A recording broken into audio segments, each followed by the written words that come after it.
Kate Cassidy's heartbreaking way to remember Liam Payne. But is it unhealthy? We got to talk about this huge drama. But before we get into it, hello, my name is Sebastian and I spill pop culture tea videos every single day. So if you're looking for a new messy best friend, you have found me.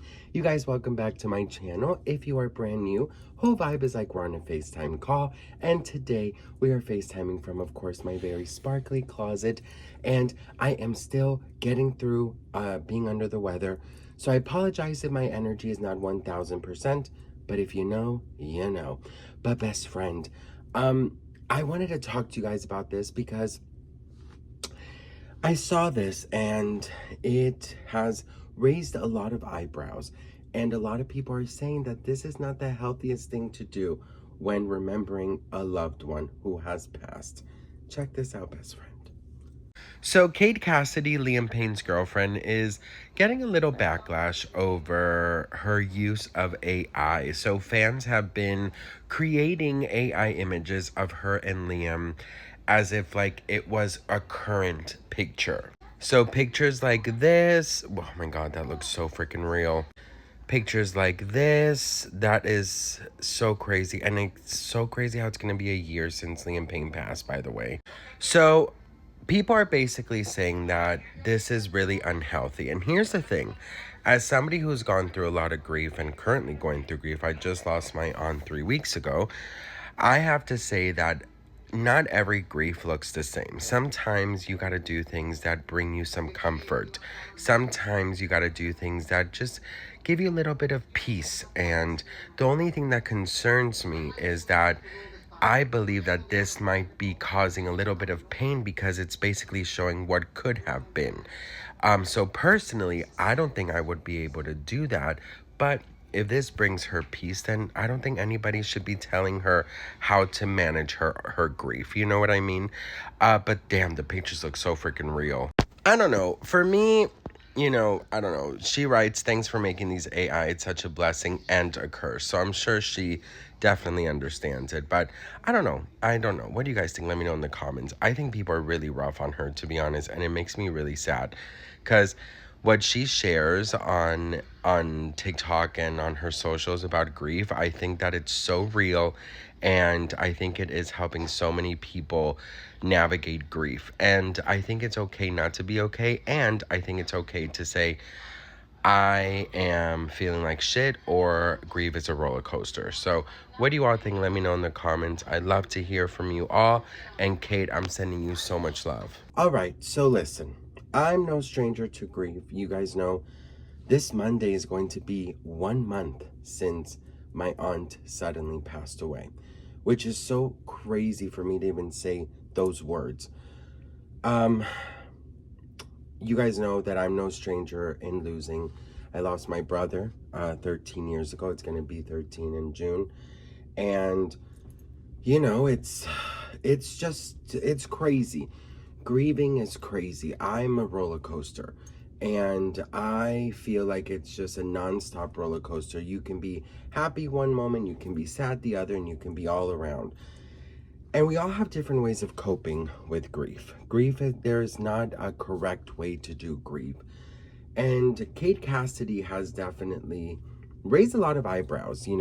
She talks a lot about Liam. She is constantly doing things that, kind of remind her of him. For example, she just shared that she found a shirt of his and wanted so desperately to smell him, and then found one of his colognes and just kind of sprayed herself crazy with it to feel him. Also has sometimes his favorite meals, or just kind of does things to remember him. You know how a scent can bring you back a million memories? Like if you're walking through a perfume haul and you smell a certain scent that you used to wear years ago, you immediately just get all these flashbacks. The other day, obviously, I'm at my parents' house, and the other day, I went downstairs, I grabbed one of Liam's hoodies, and I literally start smelling it like crazy. Like I'm trying to gather any last scent of him on this hoodie. I'm literally smelling the sleeves. I'm smelling underneath the armpits. Like I'm literally trying to smell like the deodorant. I'm trying to get any ounce of scent I can to bring me this comfort. And Obviously, it's been almost a year now, so I had no scent, completely no scent. And then I went through one of my drawers and I found his favorite cologne one of his favorite colognes that he used to wear all the time, especially in his last few days. Like the memory of the scent is so vivid in my mind. And I'm not kidding you guys. I have been carrying this cologne with me everywhere all day. I've just been literally carrying it around my purse, spritzing it all over me. If you walked past me right now, I'd probably smell like a perfumery haul. If you lost somebody and you feel ready, smelling their favorite or most frequently worn cologne or perfume brings you back so many memories. This literally just smells like his closet. I feel like I was just there this morning. I feel like I just walked out of his closet and I smell like him. It's bringing me back a lot of peace and it's helping me really get through my day strong today. If you are ready for that, go out and buy your loved one's favorite cologne or perfume because it really helped me today with my grief. Bye, guys. I wanted to come on here and answer some common grief questions for those who are asking and for those questions that I see quite frequently. If this could help anybody or if somebody's a little bit confused on how grief works, I can answer some questions. Starting off with, what does grief feel like? And grief really does feel like a world that you wake up and it doesn't make any sense anymore, especially when you lose somebody so suddenly and unexpectedly. You almost have such a hard time forgiving the world for ripping that person away from you, and it's something you have to deal with and learn to deal with every single day. Sometimes it's numb, sometimes it's extremely emotional, sometimes you find yourself laughing about old memories you've had with that person. How long does grief last? I see it lasting a lifetime for me, but grief does not come with an expiration date. And that's one thing I want to make very clear. And it's not something you learn to get over, but it's something you learn to carry with. How do you know if you're grieving in the right way? This question resonates with me a lot because there is no handbook or no guidelines to grief. Everybody deals with it a different way than somebody else might. I have days where I want to lay in bed all day and cry. I have days where I want to go out, stay busy, laugh, make new memories with my friends. I have days where I want to be in sweatpants all day. I have days where I want to dress up, feel beautiful. There's no right way to grieve. What do you wish people understood about grief? That everybody grieves differently and you cannot judge somebody based on how they cope with grief. What small things help you cope day to day? Wearing my loved ones' clothes to bed, reading through old letters and notes makes me feel so much more attached to him. Reading something in somebody's handwriting makes you hear their voice in your head while you're reading it, so that helps me a lot.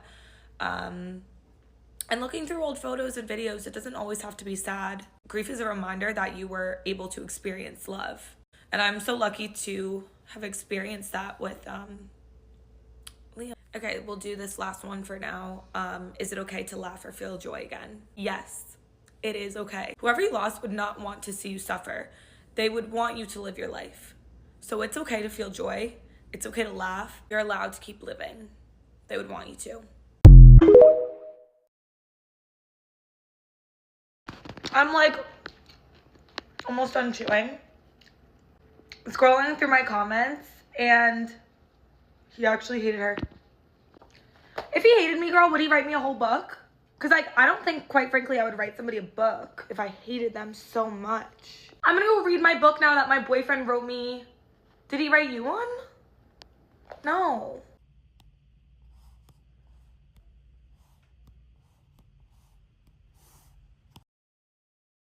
All right, I'm getting back to eating my Chinese food. If anybody's wondering, I am eating chicken and broccoli and fried rice. It's honestly shitty as fuck, but whatever.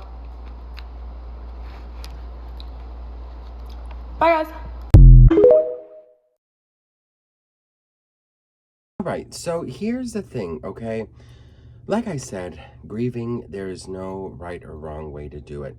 But in my personal opinion, I just feel like, look, as long as you understand that they are gone and you're not kind of creating this fake scenario in your head or like pretending in an unhealthy way that they're here, I think that some ways are okay. But in my personal opinion, this AI thing, I just think instead of helping, I think it's, I mean, obviously, whatever, however she feels, but personally, I would not be able to do that. I just think that's causing so much pain. It's causing so much confusion. You're thinking of what could have been. You're thinking of, damn it, why did this happen? You know what I mean? Like, I feel like this can cause more anger than more peace because you are looking at a picture that could have been your life.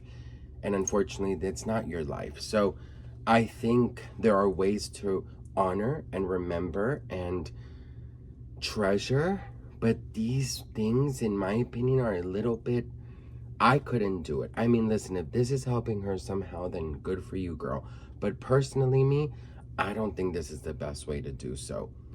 But that's just me. I don't ever want to judge anybody's way of grieving. Shit, when my brother passed, you would have not recognized me. I was drinking all day. I was not eating. I went down to like 110 pounds. I was doing very, very unhealthy things for myself. And all because I wanted to run away from the pain of grieving. And this time around with my aunt, I'm really trying to be in my feelings, and I'm trying to really understand each step of my grief, whether I'm angry or confused or sad or happy or remembering things. So I think the more present you are and the less things you do to kind of suppress it, the better.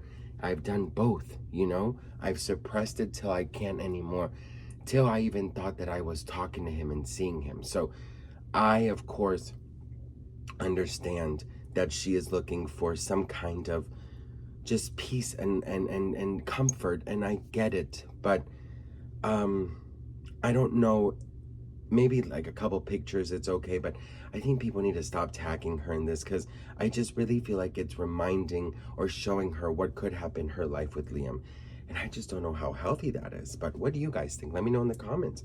I just want to say I love you guys so much. And as I've been reading your guys' comments about giving me condolences for my aunt, I've seen that a lot of you guys are also going through it, or you're going through grieving and all these things. And I just want to say I love you and that I'm here for you and that I understand you and you're not alone. And we're just human. We're just trying to figure things out. Nothing is, this does not have a, rule book. There's no step one, step two. I mean, you know what I mean? Like, every day is crazy, right? Last night I was laughing my ass off. This morning I feel like a little lost. So there's no right or wrong way, but I just want to let you guys know that I love you and that I'm here for you and that we'll get through this together. So let me know what you guys think in the comments, and I'm sending all my love to all of you and of course to Kate as well. And I'll see you guys in the next one. Mwah. Bye.